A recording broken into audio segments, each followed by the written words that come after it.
على شيء يا وزيرك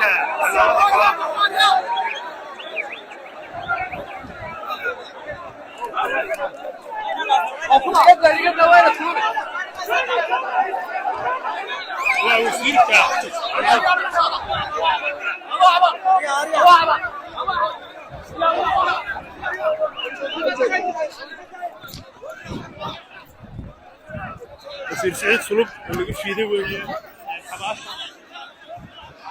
وزيرك حنانة ضفرة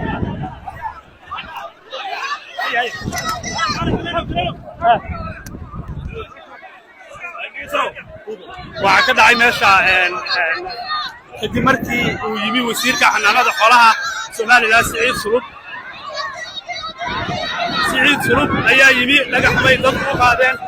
dhagax baa loo dhacay laakiin wasiirada difaacaya abad ayaa bilaabantay